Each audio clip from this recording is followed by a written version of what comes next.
நாட்டுக்கோழிகள் நன்கு செழித்து வளர மத்திய அரசும் மாநில அரசும் வேளாண் பெருமக்களுக்கு பல உதவிகளை செய்து வருகிறது. கோடை காலமாகிய சித்திரை, வைகாசி ஆகிய மாதங்களில் நாட்டுக்கோழிகள் ராணிக்கட்டு நோய், வெள்ளை கழிசல் நோய், அம்மை போன்ற நோய்களால் தாக்கப்படலாம். இதிலிருந்து நாட்டுக்கோழிகளை எவ்வாறு காப்பது, நோய்களை எவ்வாறு கட்டுப்படுத்துவது என்பது குறித்த பல தகவல்களை இப்போது விளக்குகிறார் திருவண்ணாமலை கால்நடை பல்கலைக்கழக பயிற்சி மற்றும் ஆராய்ச்சி மையத்தின் உதவி பேராசிரியர் டாக்டர் ஆர் துரைராஜன் அவர்கள்.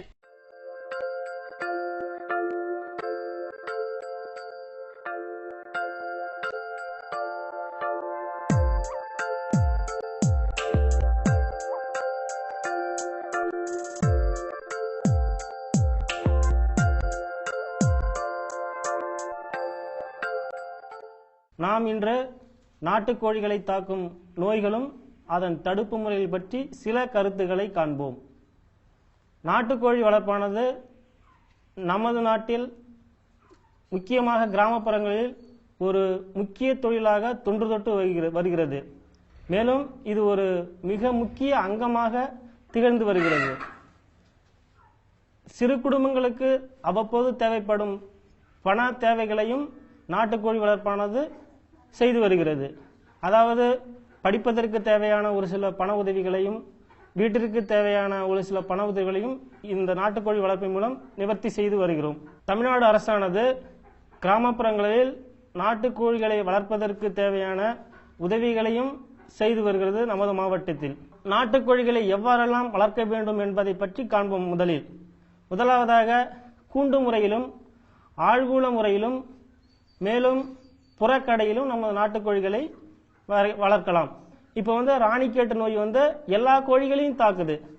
அதுல ராணிக்கேட்டு நோய், அம்மை நோய் ஒரு மிக முக்கிய அங்கம் வகிக்கிறது.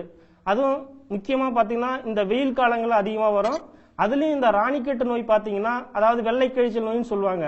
அந்த நோய் வெயில் காலங்கள் இல்லாம அனைத்து காலங்களிலும் நமது கோழிகளை தாக்குகிறது. ராணிக்கேட்டு நோயை வெள்ளை கழிச்சல் நோய் என்று அழைப்பார்கள். இந்த வெள்ளை கழிச்சல் நோயானது ஒரு வகை வைரஸ் கிருமியால் உண்டாகிறது.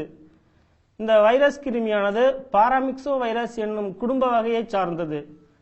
அதாவது இந்த வைரஸ் ஆனது இளம் குஞ்சி முதல் வயது முதிர்ந்த அனைத்து கோழிகளையும் தாக்கி நோயை உண்டாக்கும். நோய் உண்டானா அந்த கோழிகள் இறுதியில் இறக்க நேரிடும். முதலில் இந்த நோய்கள் எவ்வாறு பரவுகின்றன என்பதை பற்றி முதலில் காண்போம்.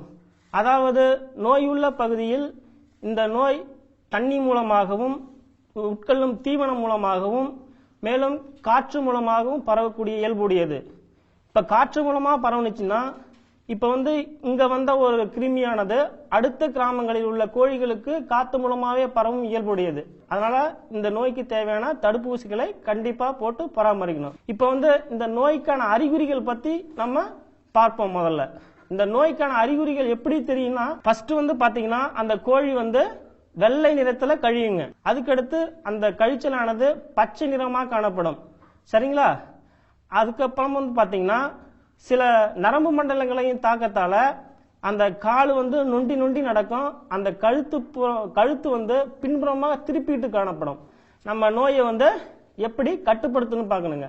அதுல பாத்தீங்கன்னா கட்டுப்படுத்த முறைகள்ல மிக முக்கியமான பங்கு வகிக்கிறது இந்த ராணிக்கேட்டு நோய்க்கான தடுப்பூசிங்க. இந்த தடுப்பூசி பாத்தீங்கன்னாங்க நம்ம 3 முறையா போடணுங்க நாட்டுக்கோழிகளுக்கு. அதாவது முதல்ல 7வது நாள் போடணும், அதுக்கடுத்து 28வது நாள் போடணும், அதுக்கப்புறம் 56வது நாள் ஒரு ஊசி போடணுங்க. இந்த 7வது நாள் போடுறப்ப நம்ம பயன்படுத்தக்கூடிய அந்த தடுப்பூசி வகையானது RDVF சொல்லுவாங்க. அந்த தடுப்பூசிய அந்த கோழி குஞ்சுகளின் கண்ணுல 2 சொட்டு போடணுங்க. அதுக்கப்புறம் பாத்தீங்கன்னா 28வது நாள் பயன்படுத்தக்கூடிய தடுப்பூசி பாத்தீங்கன்னா லசோட்டா வகையை சார்ந்தது. இந்த தடுப்பூசியை நம்ம தண்ணியில கலந்து வச்சிட்டோம்னா அந்த கோழி குடிச்சிட்டு அதுக்கு தேவையான நோய் எதிர்ப்பு சக்தியை உண்டாக்குங்க. அதுக்கப்புறம் பாத்தீங்கன்னா 56வது நாள், அந்த 56வது நாள் போடக்கூடிய தடுப்பூசி RDVK அல்லது R2B என்ற தடுப்பூசி வகையை சார்ந்ததுங்க. இந்த மாதிரி 3 கட்டங்களா நாட்டுக்கோழிகளுக்கு தடுப்பூசி போட்டீங்கன்னா எந்த நோயும் அந்த ராணிக்கேட் நோய் கண்டிப்பா வராதுங்க. அதுலயும் முக்கியமா பாத்தீங்கன்னா நம்ம தமிழ்நாடு கால்நடை மருத்துவ பல்கலைக்கழகம் வந்து குருணை வடிவ தடுப்பூசியை வந்து தயாரிச்சு இன்னைக்கு வந்து மக்கள் எளிதில் உபயோகப்படுத்தக்கூடிய அளவுக்கு ஒரு முன்னேற்றம் கண்டிருக்குங்க. அந்த தடுப்பூசியில வந்து பாத்தீங்கன்னா மொத்தம் 25 கோழிகளுக்கு தேவையான மருந்துகள் வந்து இருக்குதுங்க. அதை எப்படி பயன்படுத்தணும் பாத்தீங்கன்னா நம்ம வந்து பயன்படுத்துறதுக்கு முன்னாடி அந்த முத நாள் இரவு வந்து கோழிகளுக்கு நம்ம வந்து தீவனம் எதுவும் கொடுக்க கூடாதுங்க.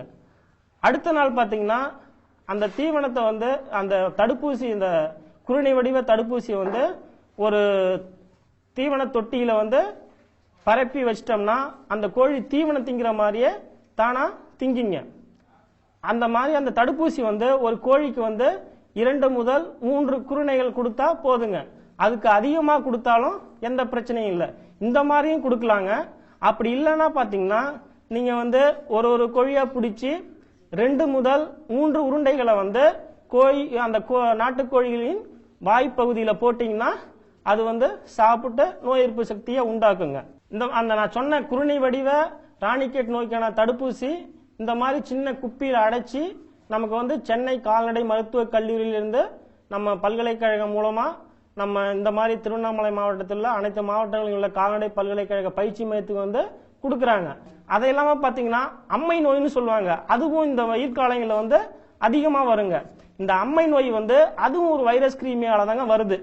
அந்த வைரஸ் கிருமி வந்து பாக்ஸ் வைரஸ் என்ற கிருமி வகை சார்ந்தது. பாக்ஸ் நோய்க்கான அதாவது அம்மை நோய்க்கான தடுப்பூசியை வந்து பயன்படுத்தணுங்க. இந்த ராணிக்கெட் நோயை வந்து கண்ட்ரோல் பண்ணும் அப்படின்னு நினைச்சீங்கன்னா நீங்க தொடர்பு கொள்ள வேண்டிய முகவரி இணை பேராசிரியர் மற்றும் தலைவர், தமிழ்நாடு கால்நடை பல்கலைக்கழக பயிற்சி மற்றும் ஆராய்ச்சி மையம், போலூர் ரோட்டில் உள்ள திருவண்ணாமலை மாவட்டத்தில் போலூர் ரோட்டில் உள்ள பயிற்சி மையத்தில் அணுகி நீங்க அதற்கான ஆலோசனைகளை வந்து தெரிஞ்சுக்கலாங்க. நீங்கள் தொடர்பு கொள்ள வேண்டிய தொலைபேசி எண் 0415253077. டாக்டர் ஆர் துரைராஜன் அவர்களை 08098122345 என்ற கைபேசி எண்ணில் தொடர்பு கொள்ளலாம். மீண்டும் நாளைய பொன் விளையும் பூமி நிகழ்ச்சியில் பல புதிய தகவல்களோடு சந்திப்போம். நன்றி, வணக்கம்.